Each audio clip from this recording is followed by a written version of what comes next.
They say memory softens the edges of the past, blurring the sharp lines of terror into something you can hold without bleeding. That is a lie. I am an old woman now. My hands shake when I hold a teacup, and I sometimes forget the names of my grandchildren, but I can still count the cobblestones on Nemiga Street. I can still smell the peculiar metallic tang of the winter air in 1944, a scent composed of coal smoke, unwashed wool, and the pervasive, rotting sweetness of fear. It sits in my nose even now, overlaying the smell of the sterile hospital room. Minsk was not a city then. It was a carcass picked clean and left to gray under a leaden sky. I stood on the corner of the makeshift market, a wooden tray suspended from my neck by a frayed rope. In the tray were packets of cigarettes, German brands, harsh and tightly packed, and flints for lighters. Before the war, before the world broke its own spine, I was a shop clerk. I worked at a counter polished to a warm honey glow by years of elbows and coins. I knew where everything was. The tins of herring on the second shelf, labels facing out, perfectly aligned. The sacks of flour, heavy and dusting the floor with white powder that looked like snow. There was a logic to it, a place for everything. If you needed tea, it was behind the glass jar of peppermint candies. If you needed soap, it was wrapped in brown paper on the lower rack. I tried to apply that same shopkeeper's logic to the occupation, but the shelves of my mind were in disarray. In the black market, there was no order, just a shifting sea of gray faces, eyes darting like nervous fish. I arranged my cigarettes in neat rows, adjusting them by the millimeter. It was a nervous tick, a way to summon the ghost of the woman I used to be. Elena the clerk. Elena who smiled at Mrs. Kaminsky and asked about her hip. Elena who didn't carry a cyanide pill sewn into the hem of her skirt. That pill, it was a hard little knot against my thigh, a constant reminder of the bargain I had made. I wasn't afraid of death. By 1944, death was as common as the lice in our seams. I was afraid of the time death. The basement rooms of the Gestapo headquarters. I had heard stories, whispered in the queues for bread. Men who went in whole and came out as meat. Women who never came out at all. My fear was a physical weight, a stone swallowed that sat heavy in my gut, turning the meager rations I ate into acid. I looked at my hands, red and chapped from the cold, and imagined them broken. I imagined the names of my network, my friends, being torn from my throat along with a scream. A pair of polished black boots stopped in front of me. The noise of the market, the low murmur of bartering, the shuffle of feet, didn't stop, but it seemed to recede, as if I were suddenly underwater. I followed the boots up. Gray wool trousers pressed sharp enough to cut. A belt buckle that caught the weak winter light. And then the face. He was young, perhaps 22, with skin that looked like it had been scrubbed with expensive soap, pink and raw against the collar of his uniform. His eyes were a pale, watery blue, devoid of the exhaustion that haunted the rest of us. He pointed a gloved finger at a pack of cigarettes. I did not look at his face. The rule was to be invisible, to be a fixture of the street, like a lamp-post or a pile of rubble. I handed him the pack. My hand did not tremble. This was the performance. The shop clerk serving the customer. He took the pack but didn't pay immediately. He leaned in and I smelled him. Tobacco, leather, and a faint hint of peppermint. It was the smell of the conqueror. "You have a straight back for a peasant," he said. His Russian was clumsy, the vowels too round.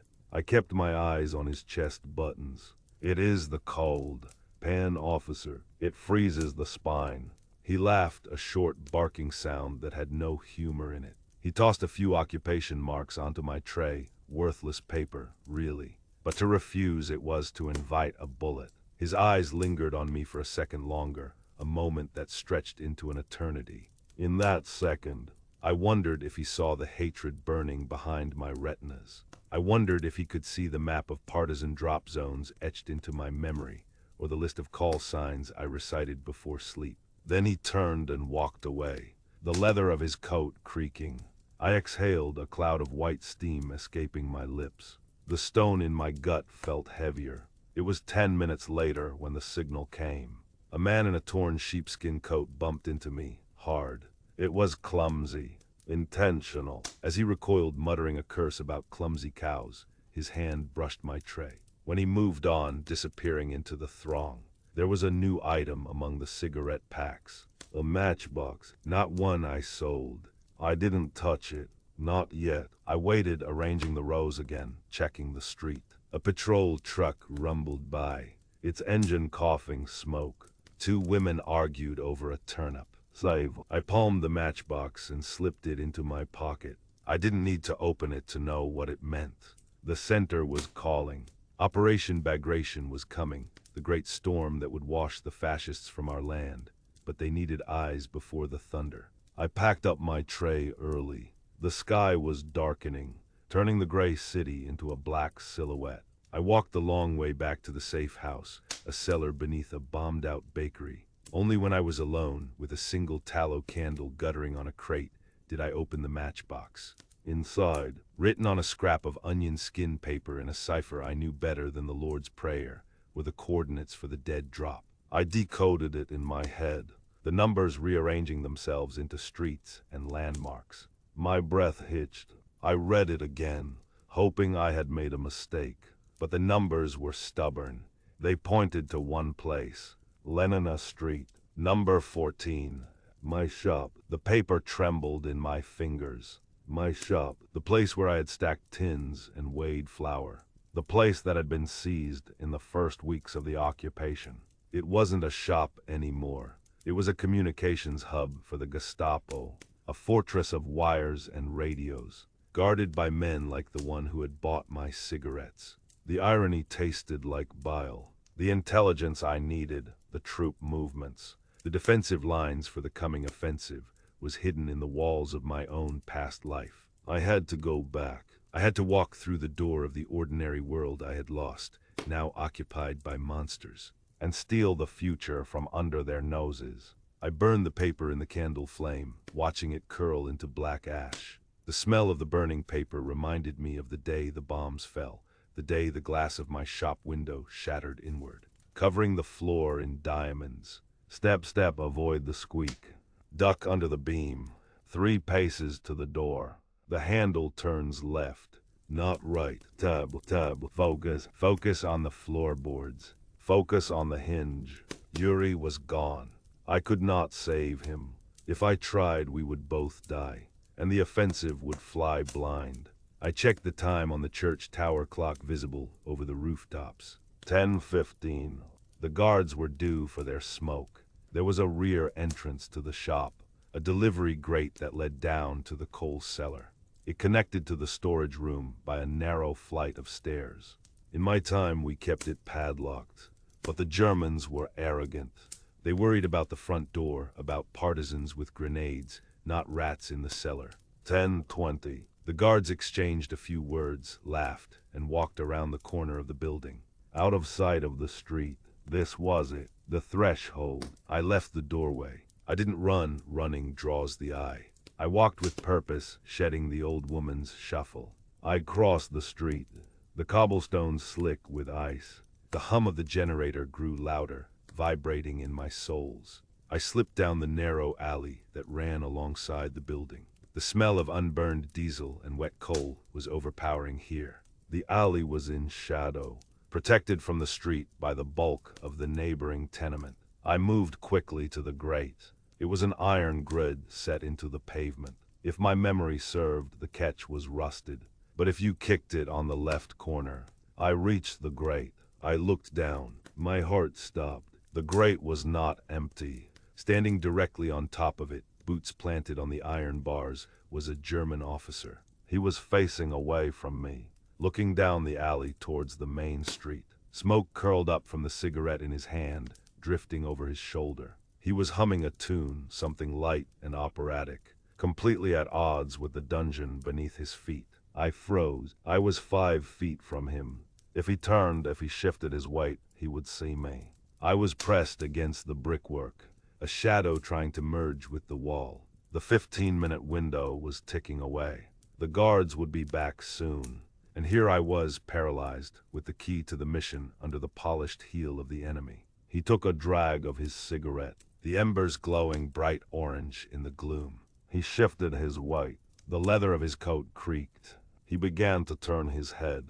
He didn't see me. His eyes slid over the shadows, finding nothing but the grime of the alley wall. He checked his wrist, muttered something about the cold, and stepped off the grate. His boots crunched on the gravel as he walked toward the street, the heavy wool of his coat swinging like a pendulum. I waited 5 seconds. Then, the sound of his footsteps faded into the general hum of the city. I moved. I dropped to my knees, my hands trembling not from the cold, but from the adrenaline crashing through my veins. I found the rusted catch on the corner of the iron grid. I kicked it a sharp, calculated blow with the heel of my boot. It gave way with a dull grind of metal on metal. I hooked my fingers through the bars and heaved. The grate was heavier than I remembered, weighted down by the ice and the years. It rose just enough. I didn't look around. I slithered through the gap, scraping my ribs against the iron, and dropped into the blackness. I landed in a crouch on a pile of slack coal. The grate clattered back into place above me, sealing the sky away. Silent, I was inside. The smell hit me first. It wasn't just the damp earth and the metallic tang of coal anymore. It was the smell of hot electronics, of ozone and stale tobacco. Wires snaked along the ceiling joists, buzzing like angry hornets. This was the nerve center. My eyes adjusted to the gloom. I knew this space. I knew the exact number of steps from the coal pile to the brick support pillar. 7 steps. I used to count them when I carried the heavy sacks for my father. 1, 2, 3. My foot snagged on a cable. I froze. Above me, through the floorboards, I could hear the muffled thud of boots. The shop floor, the place where I had once sold ribbons and buttons and measured flour by the gram. No, heavy German boots paced where my customers used to wait. I could hear the rhythmic clacking of a teleprinter. It was a desecration. I reached the pillar. The mortar was crumbling here. The dampness from the river always seeped into this wall. I ran my fingers over the rough bricks, counting up from the floor. 1 row, 2 rows, 3. The 4th brick from the left. It looked solid, but when I pressed my thumb against the top corner, it shifted. I worked it loose, the grit digging into my skin. Slowly, quietly, I pulled the brick free and set it on the floor. I reached into the cavity. My fingers brushed against cold metal. The canister, the microfilm, the proof of their troop movements, the key to Operation Bagration. I had it, but there was something else. Behind the canister, deep in the recess, my fingertips grazed something wood. Rough hand-carved wood. I froze. I knew that texture. I pulled it out, even in the dark. I didn't need to see it to know what it was. A small wooden bird. A bullfinch. My father had carved it for me on my 12th birthday, sitting on a crate in this very cellar while I practiced my arithmetic. He had hidden it here as a game for me to find. I had left it here the day the bombs fell, thinking I would be back the next morning. The world tilted. For a second, the wires and the teleprinters and the war vanished. I was Alina again. I could smell my father's pipe tobacco. I could feel the warmth of the shop upstairs. I wanted to put the bird in my pocket. I wanted to take this piece of my soul, this fragment of the life that had been stolen from me. It was just a piece of wood. Who would know? But the pocket of my coat was for the canister. If I was caught, the canister was a death sentence. The bird was a confession. It proved I wasn't just a random black marketer or a thief. It proved I belonged here. It tied me to the name Petrova. It tied me to the dead. I stood there in the dark, clutching the bird, tears pricking my eyes like needles. I had to kill her. I had to kill Alina, the shop clerk, right there in the cold dust. Elena was weak. Alina loved things. Agent Zarya could not afford to love things. Agent Zarya was a vessel for information. Nothing more. I squeezed the bird one last time, feeling the sharp edge of its beak against my palm, and shoved it back into the hole. I pushed it deep into the dust and the spider webs. Goodbye, Papa. I grabbed the canister and shoved the brick back into place. The floorboards creaked. Directly above my head, Dust drifted down, tickling my face. I held my breath, my heart hammering against my ribs like a trapped bird. The footsteps stopped. A heavy latch was thrown. A trapdoor 10 feet away, the one leading to the main storeroom, groaned open. Light sliced through the darkness. A beam thick and white cut through the cellar, illuminating the floating dust motes. I pressed myself flat against the pillar, pulling my dark coat tight around me. The beam swept over the coal pile. It swept over the wires. It moved toward me. "Is anyone there?" a voice barked down. Harsh, guttural. The light hit the floor inches from my boots. I squeezed my eyes shut, willing myself to be stone, to be shadow, to be nothing. The light lingered. I could hear the man breathing. I could smell the coffee on his breath drifting down into the pit. If he came down the ladder, it was over. I had a knife in my boot, but against a soldier with a submachine gun in a dead-end cellar. The beam moved up. It traced the wires on the ceiling. "Just rats' hands," another voice called from further away. "Leave it, it's freezing." The soldier above grunted. The light swung away, dancing wildly across the walls for a terrifying second before disappearing. The trapdoor slammed shut. The latch slid home. Darkness returned. I didn't move for a full minute. I let the silence settle back over the cellar, heavier than before. Then, I let out the breath that was burning my lungs. I had the canister. I had the mission. But I had left my heart behind that brick. I climbed back up to the grate. The street was clear. I emerged into the alley, the cold air hitting my sweat-slicked skin like a physical blow. I didn't look back at the shop. I didn't look back at the life I had buried. I walked. The walk back to the drop point was a blur of gray and black. Every passerby looked like an informant. Every headlight looked like a spotlight. I was a ghost moving through a city of corpses. The canister burned against my hip. I made the rendezvous in a bombed-out church near the river. A man I had never seen before took the canister from my hand without a word. He didn't look at my face. He didn't thank me. He just took the inventory and vanished into the ruins. The transaction was complete. The shop clerk had delivered the goods. I sat on a pew that was missing half its back, and I shivered, not from the cold, from the emptiness. Decades have passed since that night. The shop is gone now, replaced by a block of concrete apartments. The cellar is filled in. The bird is buried under tons of earth and progress. I sit here in my armchair, the tea growing cold on the table beside me. People look at me and see a fragile old woman. They see the lines on my face and assume they are from smiling at grandchildren. They don't see the ledger behind my eyes. To survive the war, we had to become ghosts. We had to forget our names, our homes, our hearts. We had to turn off the part of us that felt pain, the part that remembered love. The real fight, the one that never ends, is the long road back to remembering who you were. But you can never really go back. The shop is closed. The inventory is ruined.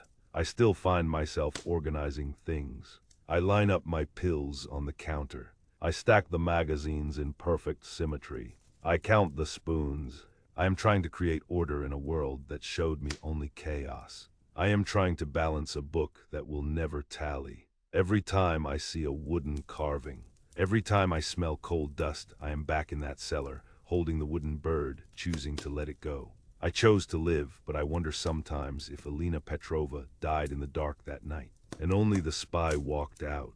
This memory is a shard of glass I carry. Help me pull it out. Subscribe to keep this history alive.